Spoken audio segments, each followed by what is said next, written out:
Hello, everyone. I am back with System Synthesis, Chapter 17, titled Mission Complete. Ichigo positioned himself behind a bus stop and looked around the corner. He waited in silence as he watched Ashiro and Uraka look around the area in search of flags. As the two disappeared down the next corner, Ichigo quickly moved out of his hiding spot and sprinted to the nearest trash can. He had barely managed to spot the flag hidden behind the trash can. The metallic glint caught his eyes purely by luck. Maybe it's because we're being so quiet, but I suddenly feel like everything is so loud. Ichigo heard Zero mutter in slight awe. What do you mean? Shinzo asked. I mean, right now I'm inside of a building, and just watched Ida zoom past the spot I am at, and I swear I don't think his engine was as loud during the test as it is right now. Yeah, I get what you mean, Shinzo snorted. Wait, shit. Everything alright? Ichigo asked, pulling himself up a building. Yeah, right, sorry, I almost ran into Ojiro, Shinzo replied. Zero? Ichigo started jumping over to the next roof. Are you running? Huh? Yeah? Oh. Ichigo pursed his lips as he looked around for more flags. What's wrong? You sound like you wanted to say something, Shinzo prompted. Oh, no, it's, nothing? It's fine. Midoriya, you can tell me. I won't mind, Zero assured. It's just, can you use your tape to swing around? There was silence for a moment, and Ichigo worried if he had somehow offended his classmate. But before he could get a word out, Zero blurted, I feel so stupid right now. I completely forgot I could do that. If I swing around, Jiro or Shoji won't hear me coming either. You know, I still haven't seen either Bakugo or Todoroki, and it's starting to freak me out, Shinzo muttered, and as if on cue, a loud explosion shook the city. Ichigo came to an abrupt stop and spun around to spot the location of the explosion. To his left, far away from him, he spotted a huge ice structure along with multiple explosion sounds. Huh, speak of the devils, Shinzo muttered flatly. Zero, stay careful. I think it's close to the area you're in, Ichigo warned. Wait, you know where I am? Zero asked. Ichigo hummed as he checked the map. It's been nearly 13 minutes since the match started. Ichigo had asked system to set a time for 20 minutes. And so far, Koda's bird has covered nearly half the perimeter, which was more than enough for the time being. I can keep track of you guys based on the position of your last marker you set, Ichigo replied, though I could be wrong. No, you're right, Zero replied. Those two are fighting 3 blocks away from where I am. Well, that's good and bad news, Ichigo replied. Those two are likely to keep fighting because Kachan won't let Todoroki go easily. But it also means that if they were moving in teams, the team members would have scattered. Ichigo recalled the names of the people he had heard so far and continued. So far, we have only come across Ida's and Yairozu's team members. I don't think I can go any further without running into others, Zero said. I'm heading back. Okay, Asui responded, but please let me know when you're at least 5 blocks away from the base. Kaminari is here. Sure. Hey Midoriya, how long before 20 minutes are over? Shinzo asked. 7 more minutes. Okay, I'm gonna start heading back as well then. Guys, Zero spoke, voice lowered to a whisper. I've spotted Shoji. He hasn't noticed me yet, and I don't think I can take care of him myself. Where are you? Ichigo asked. Ichigo heard Zero quietly count something under his breath before saying, I'm 6 boxes away from where we started. Okay. Ichigo zoomed out on the map and checked the position. I'll be there in 3 minutes. Midoriya said. Shinzo changed his voice. You want to see some real speed? Zero and Asui snorted collectively. Shinzo, don't make me laugh, Zero complained. I'm actually using the roofs, Ichigo corrected. What, you can do the thing Eraserhead does? That you mean parkour? Oh, is that what it is? I thought it had a different name. Shinso muttered. I'll consider it an achievement if I can even climb up to a roof. I can parkour too.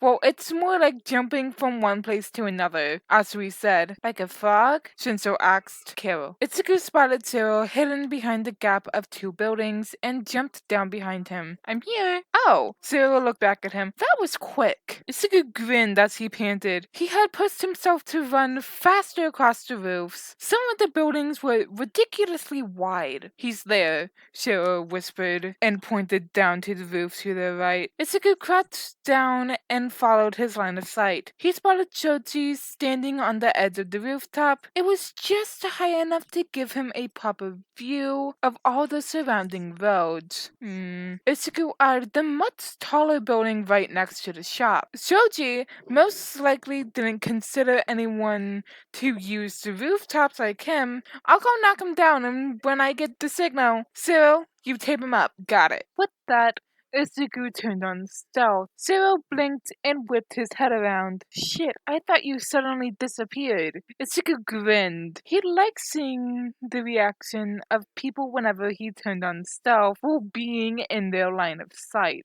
He pointed his hand upwards and pulled himself up the building to his side. As soon as he reached the roof, he moved on to the next building. He made sure to stay far away and high enough from Shoji, unaware of the guy's vision and hearing range. Once Itsuku managed to get himself to the rooftop of the building right next to Shoji without alerting him, he walked closer to the edge. Looking down, he saw Shoji still present, with none of his teammates in sight. Most likely he was scouting the area for them. Well, his team minus Katsuki, because the blonde was still fighting Todoroki. Itsuku couldn't hear it anymore, but he could still see the smoke coming from the region. Turning his attention back to Shoji, he turned on sprint and aimed his hand to the edge of the building. As soon as he felt the familiar tug at his palm, he let himself be pulled forwards. He knew Shoji would hear him the moment he was close enough, but he won't have enough time to react. The moment Itsuku landed, Shoji jumped back in surprise, but with sprint on,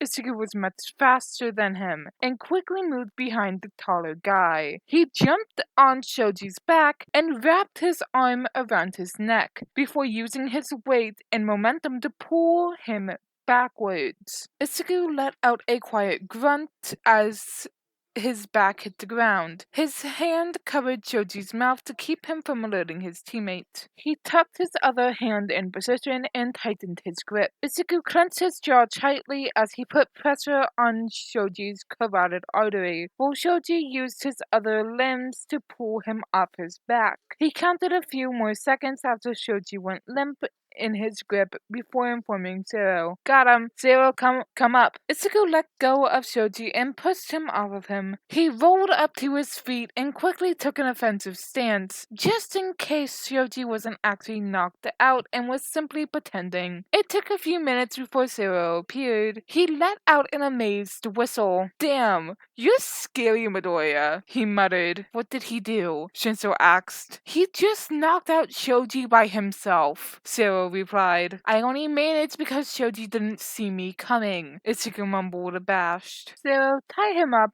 Make sure to use multiple layers around his arms and tape his mouth so he can't inform his team members. Ruthless, Shinso muttered. Am not, Itsuku complained. Zero snickered as he taped up Shoji, double-checking everything before giving a thumbs up sign. Itsuku nodded and did a quick scan around the area. Alright, it doesn't seem like anyone saw us, Itsuku said. Let's head back. Itsuku let out a soft grunt as he landed onto the roof of the building they were using as their base. That is, the building where Koda was hiding. Zero scampered off his back and clutched his chest with his hand. That was both the most terrifying and coolest thing I've experienced, Zero said breathlessly. Itsuku chuckled lightly. Sorry. Nah, man, it was dope. Zero waved his hand in the air. Let's head down. Ichigo had been expecting them to be the last two to arrive, but surprisingly, it was Shinso. I ended up going farther than I expected, he said, panting as he arrived. Alright, how many flags do we have? Ichigo asked, pulling out the bunch of flags he had with himself. The others did the same and put it down on the ground. Ichigo blinked, eyes widening slightly as he noted the number. At a glance, he could say there were easily more than 20 of them. Asui crouched down and counted. Shinso got 9 flags, Zero got 7, Koda got 4, and Midoriya got 5. Whoa, Shinso, that's so cool, Zero said, clapping softly. Kirishima gave me 3, and Uraka gave me 2 of theirs. Shinso grinned. Did you take them all away? Zero asked. Nah, Shinso shook his head. They'd get suspicious if I did, so I just took half of what they had. Ichigo frowned at the number of flags he had gotten, curling up his hand into fist. He muttered, I'm sorry, guys, I couldn't do more this time. I'll try to find more. What you talking about? Zero replied. If it wasn't for you, we wouldn't even have all these things. He pointed to the map viewer and left the reminders. Plus, this was all your plan. Ichigo pressed his lips together. But just planning isn't enough. It's fine, Midoriya, Asui said. Even if you feel like you didn't do good enough this time, we still have 40 minutes left. What she said, Shinso muttered. I'm gonna head out, guys, Asui said, standing up. What about you all? I think I'll take a quick break, Zero said. Making a lot of tape and using them to swing around is more tiring than I expected. Plus, it's my turn to guard anyways. Me too, Shinso said. But I'm not tired. I'm just feeling lazy. Zero snorted as he sat down and muttered a quiet mood. Koda made a few signs and looked at Shinso expectantly to translate for him. He said his birds have finished covering the perimeter, Shinso provided. That's great, Zero cheered. Alright, I'm heading out then. Carol, Asui announced before hopping her way to the window and jumping out. Shinso watched her leave before asking, Do you think she's a tree frog? I've never seen a tree frog in my life, Zero replied. How are we going to change the colors? Zero asked, poking the flags. All Might said they change colors, don't they? Ichigo picked up one of the flags in his hand. Well, Zero and Shinso discussed amongst themselves. Assemble, Ichigo mumbled when a random possibility passed his mind, only to be surprised when he read the options that popped up. Several new machines that shouldn't be possible to be made from a simple flag unless Ichigo checked what the flag would reassemble into and realized the reason behind the several options. It wasn't a normal flag.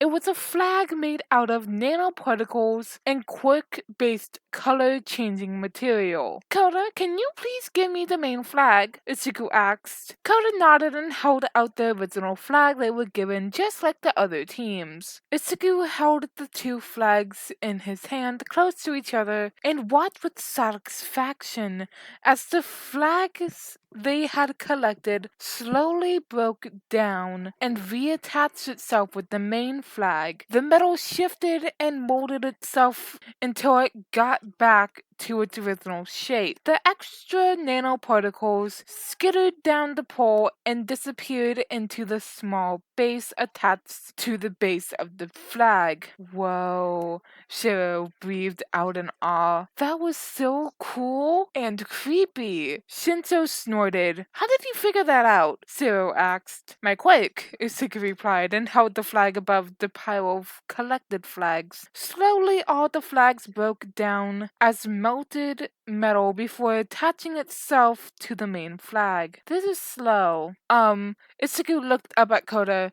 If you don't mind, can you hold this? This is probably going to take time, and I'd rather go and collect more flags before time runs out. Koda nodded with a soft sound and gently took the flag from his hand. Itsuku stood up and dusted off his pants. Alright guys, I'm heading out, Itsuku said. I'll try to find more flags. Hey, Sensor called, stopping him in his tracks. Relax. Don't be pressured, man. This is a team effort. Right, I know, but Isuku still felt guilty for not being able to keep up with his teammates. He nodded wordlessly and turned around to leave. As soon as Isuku flung himself out of the window, he let gravity pull him down. The feeling of free falling had started to become addicting. A part of his mind nagged him about it not being a good sign, but Asuka ignored it. He waited until his body was a few feet away from the ground before targeting the nearest heavy support and pulling himself towards it. The next 15 minutes passed by easily. He had already memorized the last scene of almost every other student and could easily gauge their whereabouts. So far, he's directed Asui and Shinso twice. Zero hadn't had much trouble thanks to his tapes helping him swing above everyone's sights. Apart from it, he reminded himself to keep notes of his classmates as well. He had run into Yairozu, Uraka, and Ojiro so far. Each time he took a minute to observe them, how they fought with each other, and used their quirks for searching. Yairozu had made a metal detector, which Asuku thought was really smart and somewhat unfair, but at the same time he wasn't entirely sure if the metal detector would work, given there was a chance the flagpoles weren't made of any magnetic material. Ojiro was on her team as well, and was using his tail to climb up buildings and search for flags. Oh no, that's bad. Zero, Isuku whispered. Yeah? Keep a lookout for Ojiro. If you see him heading towards our base, distract him away from there. He's looking inside of the buildings. Okay. Got it. Ulvaka, on the other hand, being on Ida's team, didn't have that privilege and was using her quirk to lift everything she could spot. Smart. That way she could look for flags hidden beneath things. But their costumes were constantly nagging them. Ichigo had seen Uraka trip and almost hurt her ankle because of her heels, and as for Yairozu, she looked entirely uncomfortable in her costume, tugging and pulling on the edges of it every time it shifted. Around the center of the perimeter, he almost exposed himself to Hagakure. Given that she has an invisibility quirk, this match seemed to be tailored for her. Ichigo didn't see her. The only reason Ichigo had been able to stop himself from walking into her was because of her footsteps. Ichigo assumed it was because he was invisible, which made her naturally stealthy, that she was careless about her footsteps. They were loud and easily predictable for him. After he spotted her once, his Kai memorized her presence, and from then on, he knew where she was even if he couldn't spot her outfit or hear her. It wasn't until Asuku watched her walk away did he realize that there was something seriously wrong about her hero costume. At first, he had assumed it was a DNA material that fused with her skin and turned invisible. But then why not the boots and the gloves too? Isuku felt his face heat up involuntarily and whipped his head around in the other direction when he realized Hikagure's outfit is just the gloves and the boots. Other than that, she's naked. And oh my god, that's so wrong in so many ways. She has absolutely no protection from any form of attacks. And this is going to be so problematic for her during winters. How was this even approved? Isuku pressed his lips in a thin line, forehead furrowing at the center, feeling rage bubble inside of him at the company's incompetence. There was nothing he could do about it at the moment. Right now, he needed to find as many flags as he could and head back. Isuku felt like he jinxed himself when he thought, well, this is going on well, because a minute after he had the thought, Zero called for their help. Guys, I messed up, Zero said urgently. Ida spotted me and he alerted his teammates as well. I think he's mad at Shinso for stealing Uraka's flags. Hey, All Might said stealing was fair game, Shinso complained. Well, you tell him that, Zero replied. Right now he's scolding me for your unheroic behavior. Shinso snickered. Boy, he has no idea what's coming for him. Oh no, Kaminari's here as well, Zero informed. I'm heading back, Izuku replied. Shinso, Asui, you guys keep collecting flags. We can't focus solely on fighting. Got it. Alright, Kero. Hey, has anyone seen Bakugo or Todoroki? They stopped fighting a while ago, Shinso asked. I just passed Todoroki, Kero, Asui informed. Haven't seen Bakugo. How is someone as loud as him nowhere to be found? Shinso asked. Midoriya, where was he last seen? Near Asui's region? Izuku informed, activating sprint in one fall as he bolted down the streets. Great, Zero huffed. Izuku tuned out the rest of the chat as he spotted Zero trying to hold back Ida and Kaminari at once. Zero, take Kaminari, I'll deal with Ida, Izuku said out loud, gaining everyone's attention. Kai, Zero replied and rolled out of the way of Ida's kick. Izuku took his place and stopped the oncoming kick with his hand before using the momentum to throw Ida aside. He hissed slightly in pain once he let go of Ida's leg. Okay, so maybe catching Ida's boosted kick mid-trajectory was a bad idea. But hey, things could have been worse. Ida was trained to fight with his legs, and it showed. His movements were precise, but they weren't calculated. Too many wasted moves. The fight had barely been going on for 5 minutes, and Izuku knew Ida was already reaching his limit. He could hear the heavy breaths and could see the trembles in his leg. Drawing out the fight would be his advantage, and Izuku won't actually have to fight back. While he ducked away from another kick aimed for his head, he took a quick glance at Zero fighting Kaminari. It had been a risk, albeit a calculated one, but Zero's quirk was tape, and most tapes act like an insulator. Midoriya, Shinso said, drawing his attention. Yeah, Izuku asked, jumping above Ida's body and wrapping his legs around his neck before pulling him downwards. I just heard Bakugo scream your name before quite literally blasting off, Shinso informed. Oh no, Izuku paled. He needed to draw the fight away from here. Koda was present. If someone else snuck in, they would lose. There was just 15 minutes of the fight left. Is he even collecting flags? Asui asked. Yeah, he has like 7 of them on him, Shinso answered. Who even has the main flag for their team? Asui asked. It's with Asuro, Izuku answered. Of all the members on Asuro's team, she was the only one who didn't carry around more than one flag with her. He had come across everyone else on their team, Hakakure, Shoji, Aoyama, except for Katsuki. Keeping the main flag with Katsuki was both the safest and riskiest decision in Izuku's opinion. While Katsuki really liked to fight others in order to gauge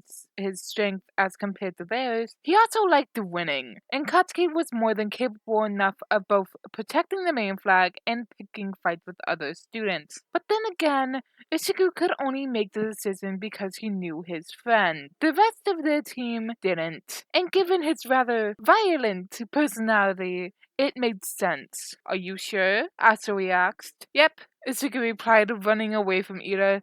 She's the only one with only a flag so far. You know how many flags other students have? Shinso asked. Only the ones I've come across. They were literally carrying their bunches around in their hands. How was he not supposed to? Izuku turned around, used pull on Ida to drag him away from the building. He did the same with Kaminari, uttering a rather high-pitched yelp. I'm sorry, Izuku yelled back, but he needed them away from their base. And at least before Katsuki appeared, Izuku only managed to drag them away down the block before he heard familiar explosions in the distance. Hi, I'm sorry, but I can't manage both of you at once, Izuku chirped. So I need you. Izuku aimed a powered-up kick to Ida's chest and sent him flying back until he hit a column of a building.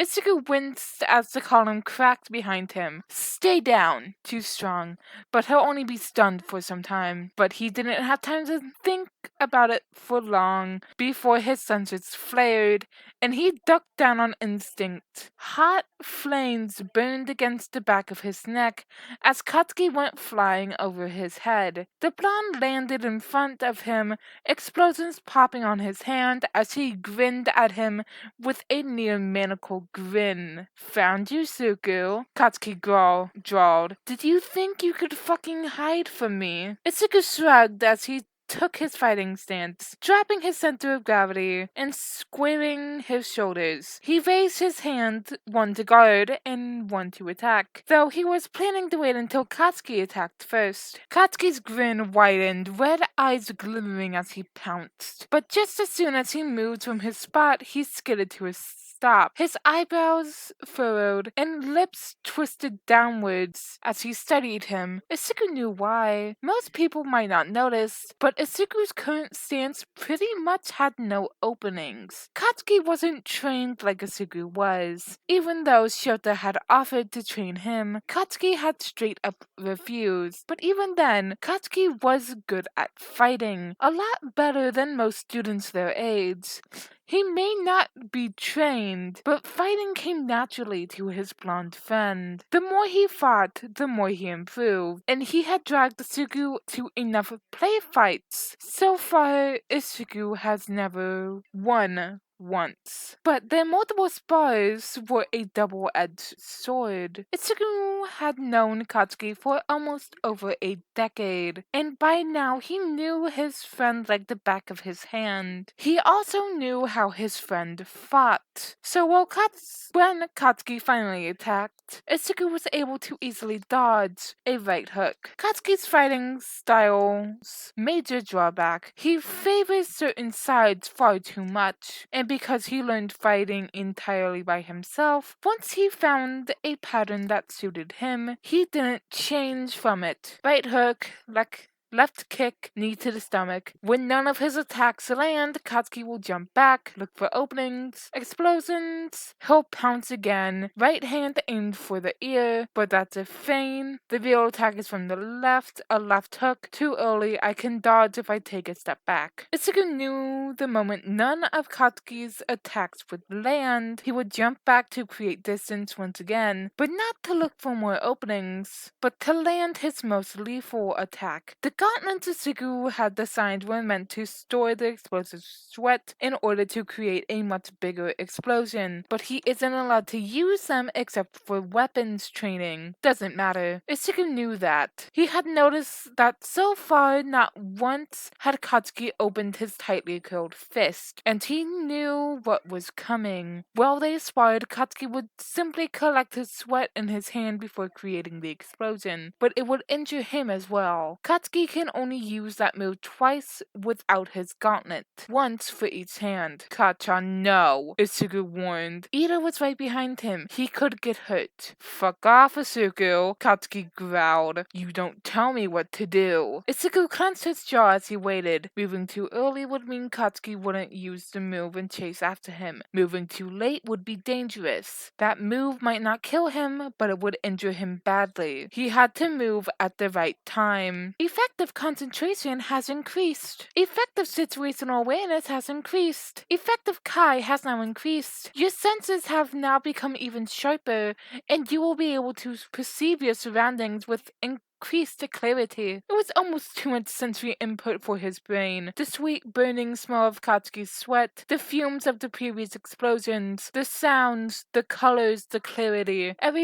Everything was on the verge of being too much, but Isuku had to endure it. As soon as his senses became sharper, time seemed to slow for him. He could practically see Katsuki's movements in slow motion. The way he curled his left hand around his right to brace for the recoil of the explosion. The way his index finger uncurled slightly and a bead of sweat dropped. Itsuku smelled the explosion before it even happened and moved. He activated sprint and one for all to move out of the way, run back, pick up Ira and hide him. All in the 2 to 3 seconds that the explosion happened. Itsuki knew the explosion wasn't directly aimed at him, but a few inches to the side. Katsuki wasn't stupid enough to directly injure him, but the flames from the explosion were searing hot nonetheless. Once Ida was safely out of range, Itsuki activated stealth and smirked to himself. It was easy to use the smoke and floating dust particles as a screen and hide himself. Itsuki hid himself behind the column and watched. As soon as the smoke cleared, Katsuki was already looking around. His friend knew he had moved before the flames even reached him. "Where the fuck are you?" Katsuki growled. Itsuki grinned a little wider and crept up to Katsuki from behind. He activated dominance just as he reached out and wrapped his right arm around Katsuki's neck. "I'm right here, Kachan," Itsuki murmured, pressing a finger to Katsuki's back. Katsuki froze right away, inhaling sharply as he cussed under his breath. The only reason Itsuki had lost every fight with Katsuki wasn't because he couldn't keep up, but because he used all those chances to study his friend's fighting style. He felt a little sorry for using his friend like a test subject, but he was working on improving his hindsight and insight skills. Coming up with counters for Shota's fighting was a little too complex for Itsuki, but Katsuki was doable. "I'm going to fucking kill you," Katsuki growled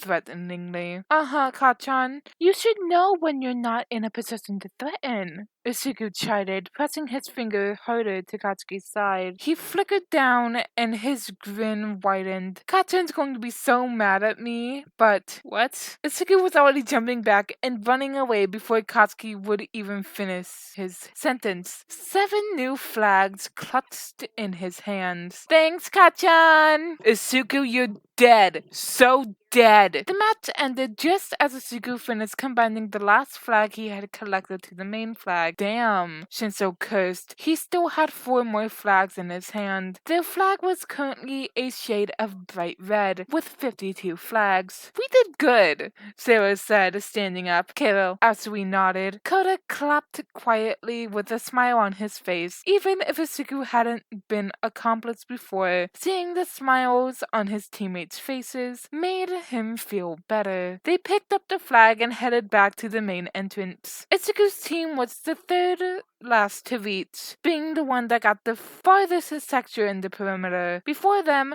Yairozu's and Bakugo's team had already arrived. Itsuki's friend gave him a nasty stink eye before growling and whipping his head in the other direction. They waited until Ida's team arrived before Onwait declared the results. In first place is Yairozu's team with a mighty 54 flags. Itsuki looked at the brown flag Jiro proudly held up. Whoa. Itsuki clapped with the others. In second place is young Koda's team with 52 flags. Zero grinned as he hoisted up the red-colored flag. "Oh man, we could have won," Shinso muttered, looking down at the extra 4 flags in his hand. Not far behind in third place is Asiro's team with 47 flags. Itsuki's eyes went wide. He had stolen 7 flags, and despite that, they still had 47 flags. Oh my god, Kachan's team would have come in first if it wasn't for me. And in 4th place is Ida's team with 40 flags, All Might said. "Now let us discuss about the ways the different teams approach the mission." Alright guys, that is the end of this chapter. I am sorry for any mistakes and stumbling over my words, but I hope you enjoy this chapter. Bye bye!